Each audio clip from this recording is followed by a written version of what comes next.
Hey Reddit, what is something about yourself that sounds totally made up but is 100% real? I built a 13-foot tall T-Rex with Christopher Walken's head, and New York Magazine called it highbrow and brilliant.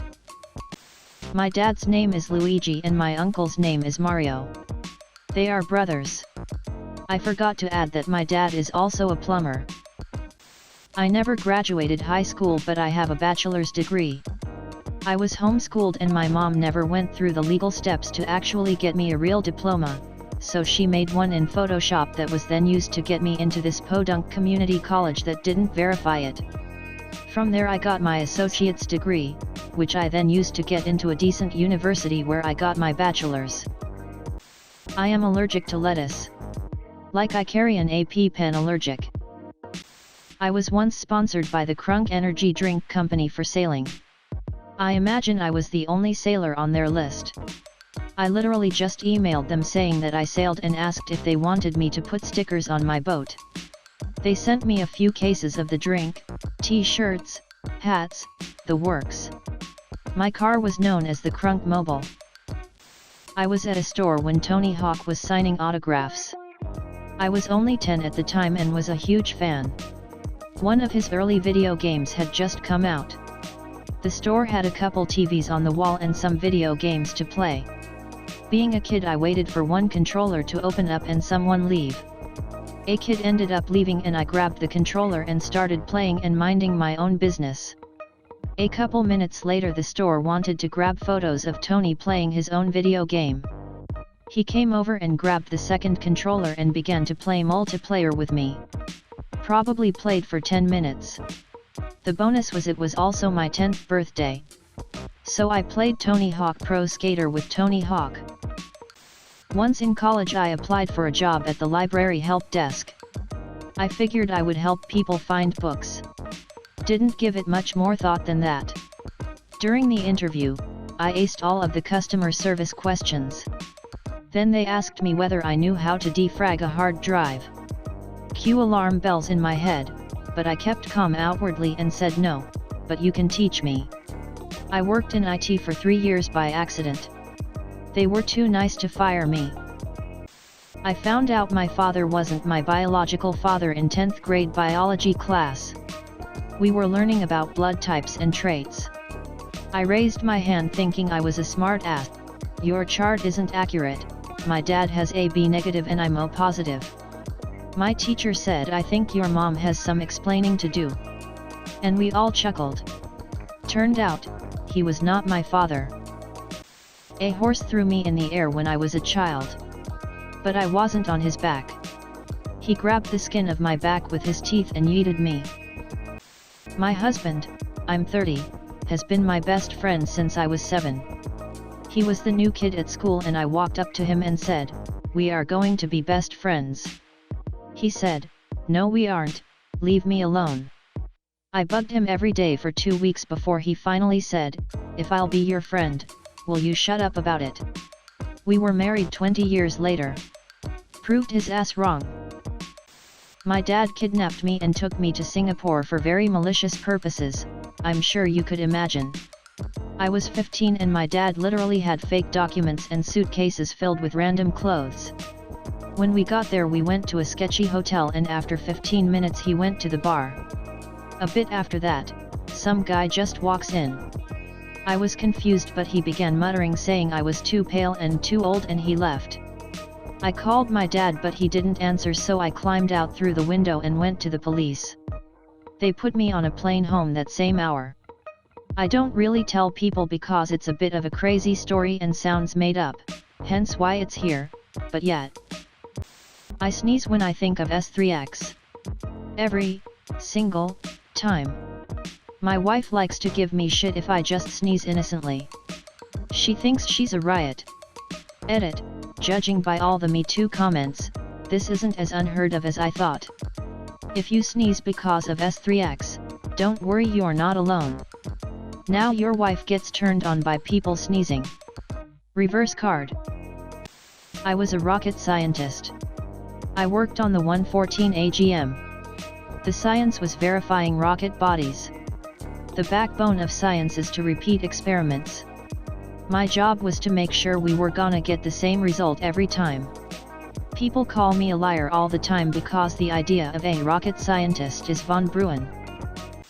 When I was a kid, I woke up to find my cat giving birth to her kittens on my pillow, 1 inch from my face. I took it as a compliment. It totally is. That's like the Cat Congressional Medal of Honor. One of my ancestors was dumb and bought one of Napoleon's doorknobs. It turns out it's fake. Doorknobs were invented after Napoleon died. I'm intrigued by the fact that this is the story that your family decided to pass on from one generation to the next far enough to lose track of the relation and just refer to the subject as ancestor. I survived a plane crash in the desert, trapped there for 2 days, and was rescued by 2 dudes who were trying to bet if they can cook an egg in the sand. So, can you cook an egg in the sand? I got hernia by sneezing too hard. I got mine trying to match my wife's pregnant belly. Nice. At age 50 odd and with limited to no video game experience, my mother completed Mario 64 before I did, in about half the time it finally took me to do it. Get good, sweetie. I had my tongue surgically enhanced for more reach and flexibility when I was 8. Edit, I'm super jazzed by how many of us are out there. Interesting. I've never met anyone that has had their tongue clipped.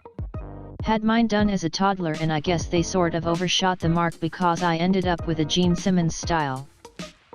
I can smell some illnesses and chronic symptoms.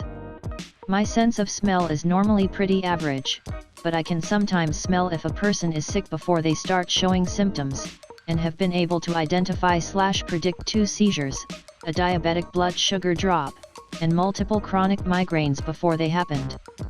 Are you a service dog? When my mom was in grad school, she took several labs where she worked with cadavers. Because my dad worked nights, she often had to take me to class with her, and she'd usually just plunk me down on the table with the cadaver while she worked on it. Can I go to work with you? Over my dead body. I ran out of gas outside of La Paz, Bolivia. Luckily it was downhill for about 6 kilometers into the city. I coasted the whole way on my motorbike, past buses, and drifted into a gas station. Never missed a beat. I've literally never been sick, or at least never showed symptoms of being sick. No colds, no fevers, no viruses, no flu even. I really don't know what it's like to be sick or get sick, and frankly, I hope I never do. It'd sure be ironic if the first time I got sick was now. Edit, I'm 30 years old by the way, that was probably worth mentioning. Worked during the summer at some kind of hotel/summer camp for people from Eastern Europe, and one of my colleagues, the cook, found a wounded crow, healed it and then trained it.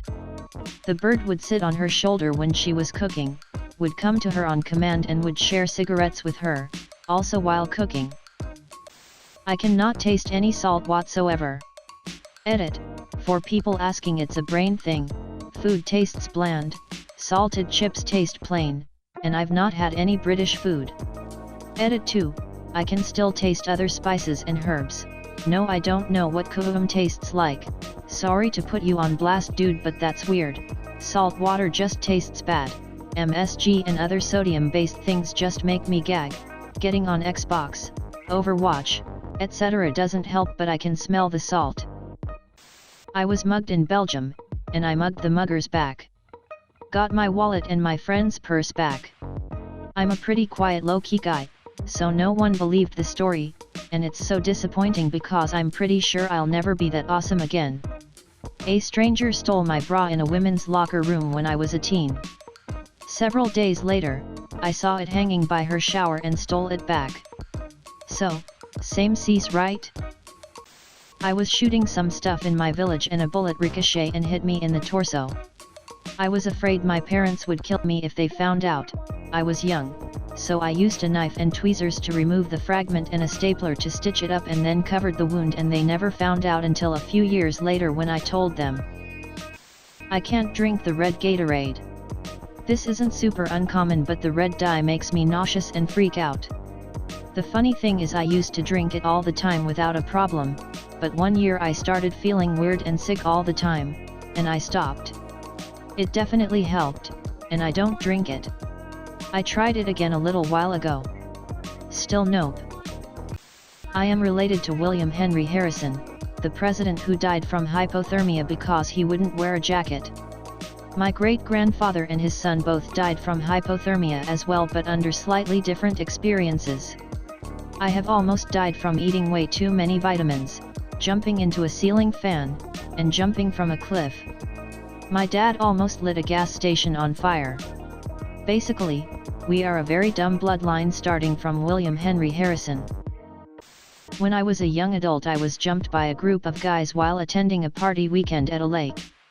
I was roughed up pretty good, but with the help of a beer bottle that I found while getting stomped on the ground, I managed to turn the tables and deal out a shit kicking of my own.